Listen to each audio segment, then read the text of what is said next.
1. Begin.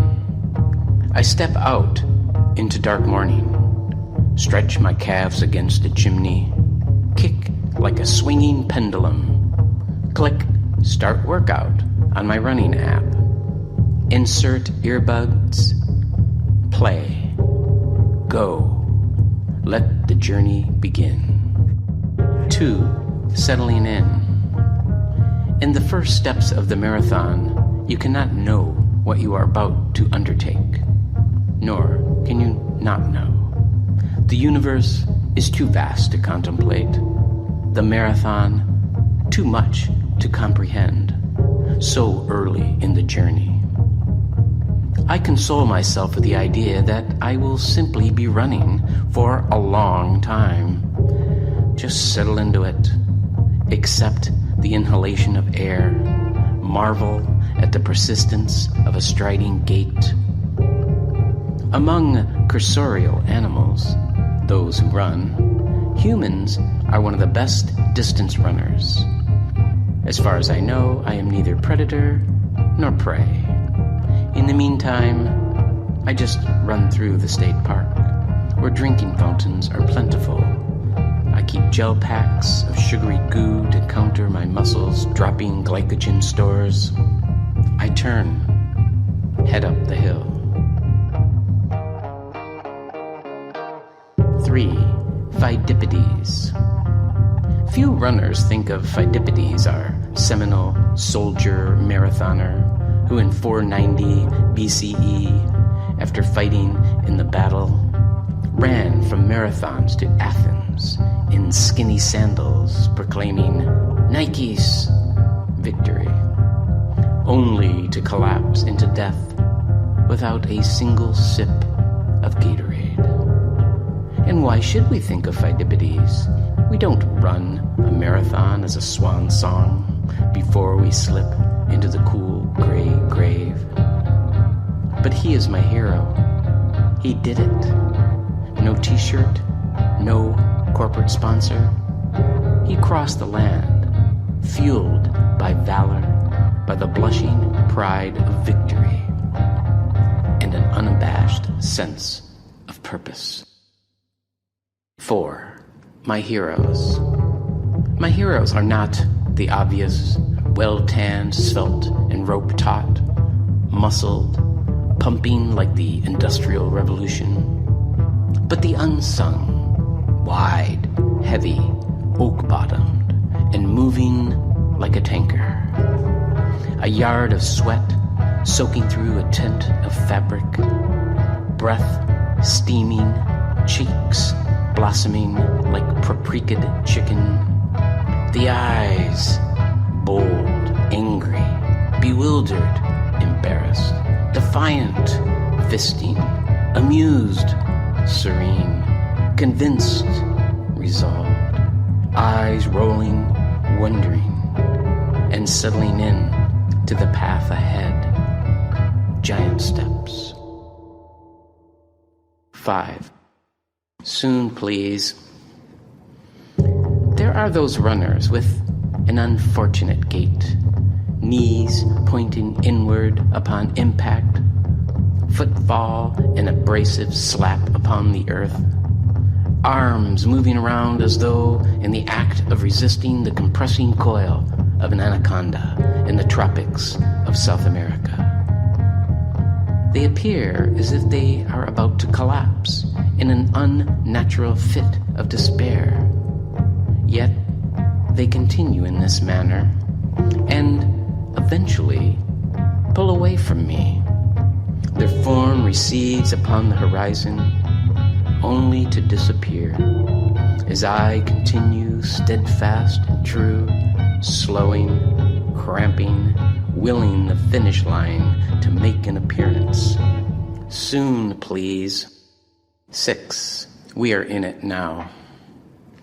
We are in it now, our bodies humming, light-focused, cool, cerulean blue, rusty metallic leaves grinding in the swelling gusts, crows ache against the branch, and ochre gas, yellow in a beam, acute winter light pushes against the riding hill.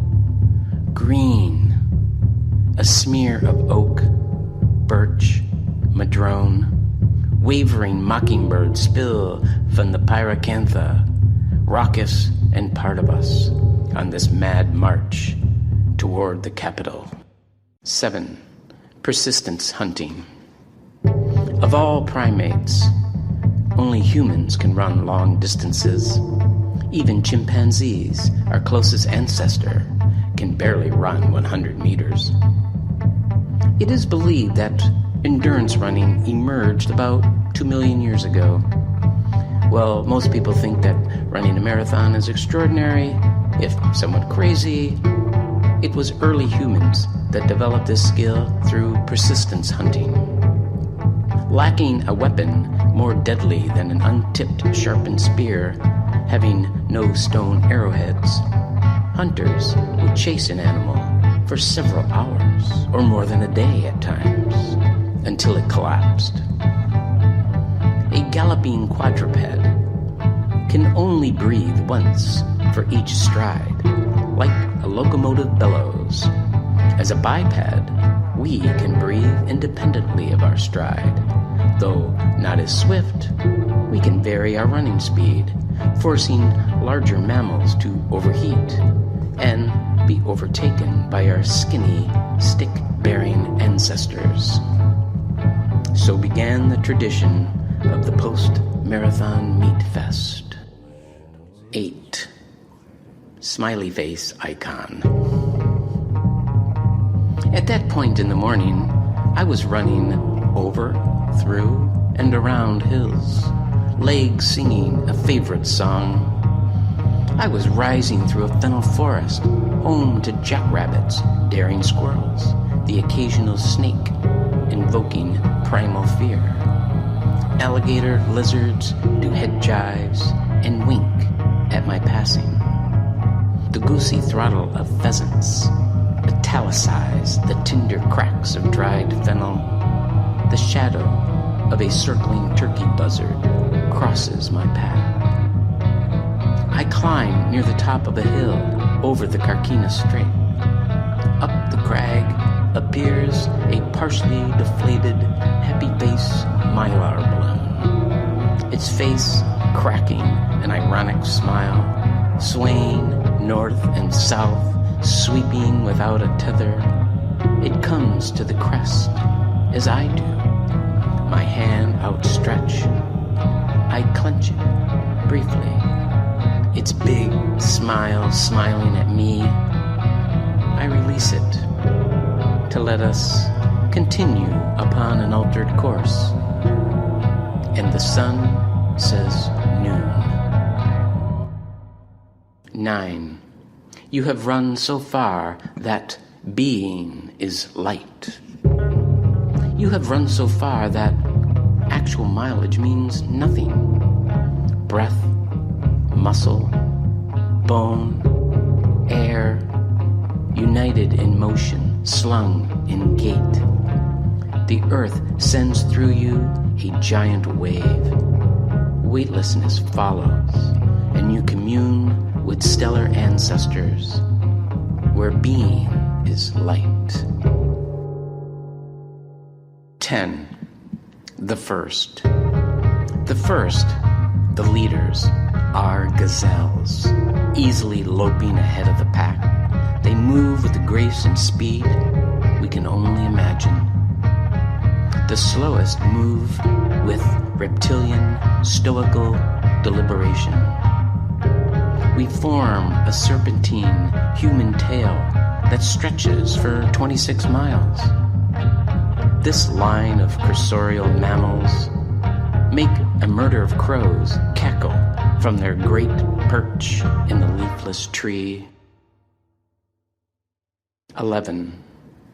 As a boy, I ran everywhere. As a boy, I ran everywhere. Around the corner, over fences, down dog-snapping alleys, kicking over metal garbage cans, sprinting to the next block, jumping off porches and speeding over hedges after ringing the doorbells of grumpy old neighbors. Tag, always. In the red-faced, sweating, mosquito-slapping dusk, more frenzied running, as streetlights flickered on and sticky wet calling from humid cinder porches.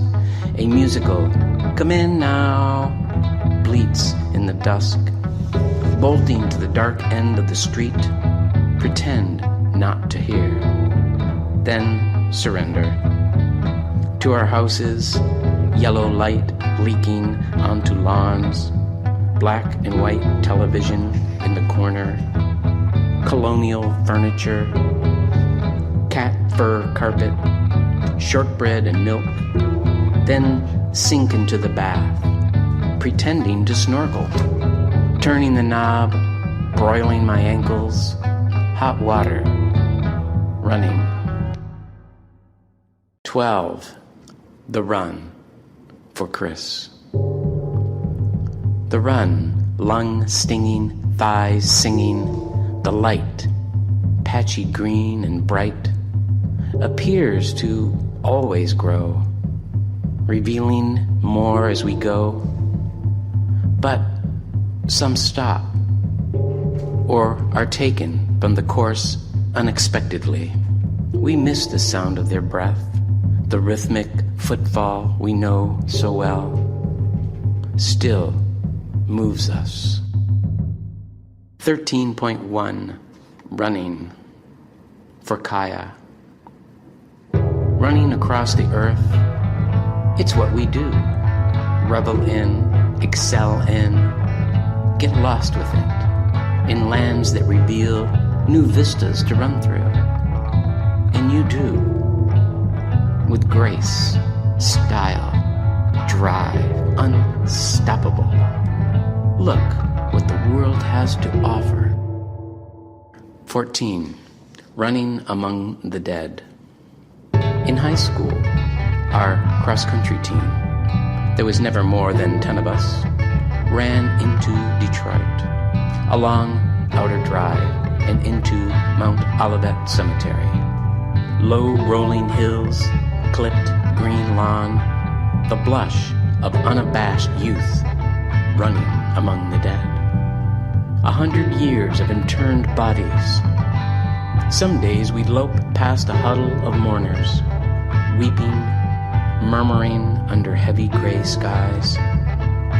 Once, while veering off the careening blacktop path, we came upon a fresh grave, a vapor of peat and earthworms rising to meet us. A robin eyed us from a headstone, worm in its beak, blinking. Then a scraping caw, a crow burst in and stole the worm. We stood silent, then shook ourselves, fell into a canter, nothing but our breaths and gentle footfall. 15. The palimpsest.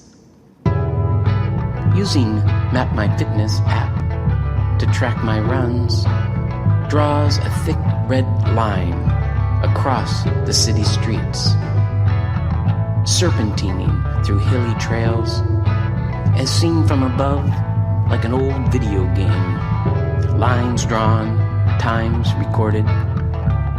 Each new day I run again, make a palimpsest of my city's map, create new lines, hope for better times. 16. Run, ignite. Anger becomes combustible, distilled into muscle, moving across the earth, street, park, swamp, bluff over a strait. Metallic clouds wane the low pulled brim, drilling a hole into the landscape, step after step. Zeppelins of breath expired, evaporating or taking refuge in passing trees and sage. Rocks feigning cool below. Lizards and burrowing squirrels. The treble clef soaring of turkey vultures. Buck jackrabbit cracking the fennel forest. Salmon running up the vein. close to the shore at Dillon Point, rolling and magnetic. Memory floods closer to the source, pounding out each day. Ignite. 17. Autumnal runners. We tolerate the summer months, try to rise early, and get in as many miles as possible before the heat consumes us. As the days shorten and leaves pop crimson, lemon, salmon, and rust, something in our blood changes. In the cooling days, our hearts grow in the autumnal air. Sundays gain provenance. Our hunger for long, meditative runs becomes acute. We push beyond one more hill, extend the route. Our blood revs and we horripilate at the thought of the pending marathon looming on the horizon. 18. To run is to enter liquid time. To run is to enter liquid time. The flow of blood pulsing through me, subterranean streams moving toward the ocean, cerise red leaf against cerulean blue sky. Let's go hangs suspended, does not reach the ground. 19. Running from a girl. Running from a girl in the first grade, a mayhem of bodies like Mardi Gras filled the playground, dodging in and out, around the seesaw, between the monkey bars, kicking chalk on the hopscotch board. The air, electric, chaotic, with the pealing laughter and hyena screams. I head for the tunnel. I ducked, but not enough. I hit the tunnel with the top of my head, my cry weirdly echoing in the cylinder, sweat dripping down my freckled forehead. I planted my palm, wiped my sweat, and came back with a red smear. Then the red dripped into my eyes. Curious kids crowded around me, their faces painted in alarm. I held a wad of gauze to my head while the principal drove to pick up my mom to take me to the clinic. She was wearing a finely cut houndstooth suit, not the jellyfish house coat I would have expected. Among the smell of ether and high ping of metal tools and metal plates, the doctor stitched my head. In my cheek, a grape Tootsie Pop, unlicked, unbitten, numbing my gums while the wound was sewn. Under the hot lamps, the tugging of flesh. I dreamed of being free, running through a field of pulsing dandelions. 20. Running is holy. It is colder than expected. My exhalation vapors into my eyes, disappears around my skull, an evanescent halo. Breath holy, lungs holy. Lips form words, release breath. My skeleton moves in a springing gait, arms swinging in locomotion, thighs rising and falling, calves ball up and stretch. The spring in my feet brings a joy that is serious and silly, which brings more joy to the snapping morning, light, low, and beautiful. The ugliest of weeds tug at my viscera, makes me tear. Passing over low sea level flats, burnt umber tangles, mahogany weaves, pink twigs and burgundy, succulents grip at moist earth. The trail lizards low, then rises a wee bit to a tarred path. I have no idea how far I'll run today. but the earth under my feet, holy. The air, holy.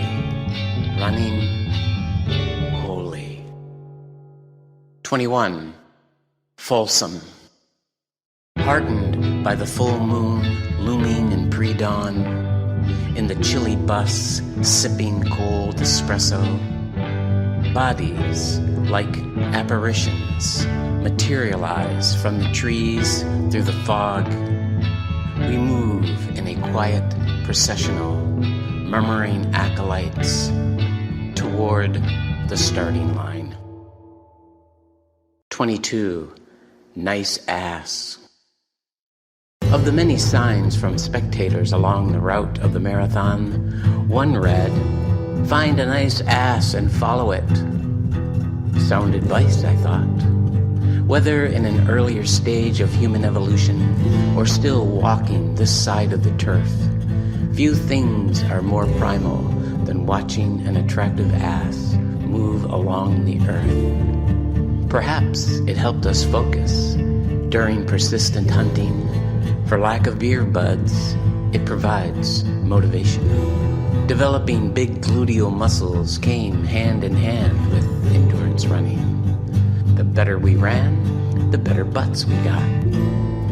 So, after a successful hunt or the ritual Sunday run, well sated from the feast, we form a lap and rest comfortably upon our tired asses. 23. The architectural wonder of my feet. You may boast the beauty of the Taj Mahal or be struck dumb by the great pyramids of Giza, with pharaohs performing the machinations of dreamtime with Osiris. Be tickled by the swaying Millennium Bridge in London, with or without the Death Eaters. Express wonderment for the verdant Agora Garden in Taipei with its luscious architecture. But I'm in love with the architecture of my feet. The arches that triumph with sublime mechanics, tied to the calf muscles, allow me to spring up and propel into the air across the earth with guileless glee, returning me to terra firma, bracing my impact more gracefully than Elon Musk's rocket boosters return to our planet. My feet perform this miracle more than 40,000 times, running 26.2 miles. 24. Rarámuri. The Rarámuri of northern Mexico, named the Tarahumara by the Spanish, are exemplary runners.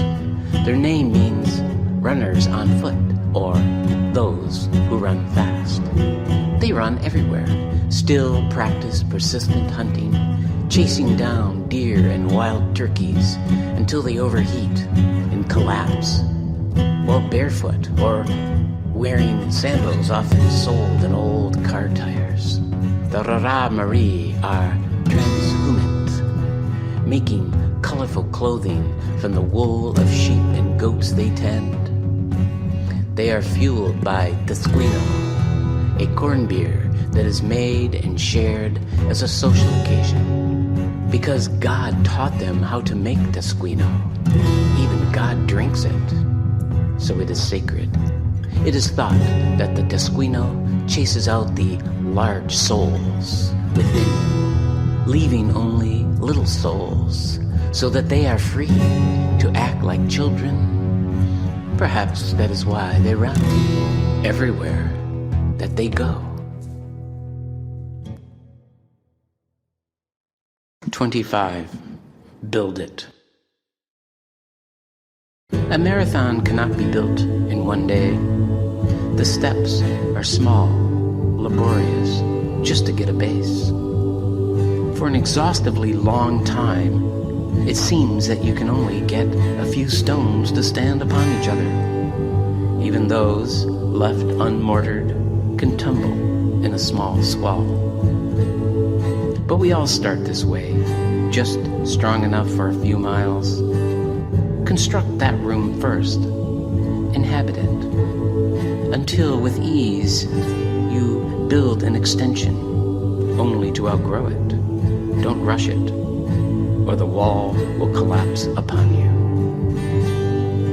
It is your will that is the scaffolding that holds until you are fortified and convinced to finally inhabit the great edifice. 26. The hero's journey. I prepared for years, built up miles, had injuries, experienced setbacks, kept at it. Then showed up for the California International Marathon in Sacramento. I got up at 4 a.m. to eat before catching a shuttle to the starting line in Folsom. For months, on the big run training days, I'd drink a pint of beet juice after breakfast before the run. On race day, I thought I'd drink the beet juice first with the oatmeal and save the coffee to closer to race time. 3/4 of the way through, I got sick, lost it all. On the shuttle, I ate the remainder, drank the espresso. As soon as I got off the bus, the rest came up. I moved like a zombie toward the gathering runners, completely on empty. I was about to run a marathon. Shivering and weak, I stretch as usual, peel off the extra layers at the starting line, with 9,000 of my closest friends. The surge of running humanity fueling me to resist the inertia of being on empty. The race begins. I am a hero. This is a hero's journey. About the 9 or 10 mile mark, cramps begin to tighten their sinewy fingers, squeezing with needling pain within the quads, within the calves. By 13.1, the pain of cramping muscles tried to cripple me. But I have endured more than this. I have been stuck hitchhiking in a winter storm in the Upper Peninsula of Michigan. Nobody stopping to pick me up. My body convulsing with cold. Fingers and toes numbing as I stand on the late night highway. By midnight, passing cars going north were nearly non-existent. To fight the convulsing shivers, I danced on the highway to Talking Heads, XTC, Elvis Costello. By 3 a.m., I was hallucinating with pain and exhaustion. About 3:30 a.m., a truck pulled over 50 yards down the road. I hobbled with my backpack to the truck's cab. The driver was transporting liquor to Wisconsin. It was illegal for him to pick up a hitchhiker, he informed me. He passed a thermos of creamy, sweet coffee. It was nectar. A dark thought of fear that I would be unable to finish clouds my brain, fueled by the slamming cramps. But I have been seized by a greater, more crippling fear. Looking down the barrel of a gun while being robbed, the smell of metal, oil, human sweat, and the musk of rotting leaves in an autumnal Michigan day. Convinced it would be my last sensation, my last thought. It would take much more for me to surrender to the fear of failure. I have watched my family suffer because an icy-blooded bean counter took away my job while bankers thrived in a cruel, lethargic economy. Endured the pain of reporting to a lesser man who actually thought he could humiliate me. Drawing the copper taste of blood, biting my tongue because I needed the job to support my family. It would take a far greater force to make me quit. I possess what Inky Johnson calls equity of sweat. I laboriously strove to be right there, an edifice of determination. I was gone, and I didn't come back until I crossed the line at 26.2 miles. 26.2. Crossing the finish line. Crossing the finish line, swelling inside, a full moon tide, beastly feeling of unstoppability.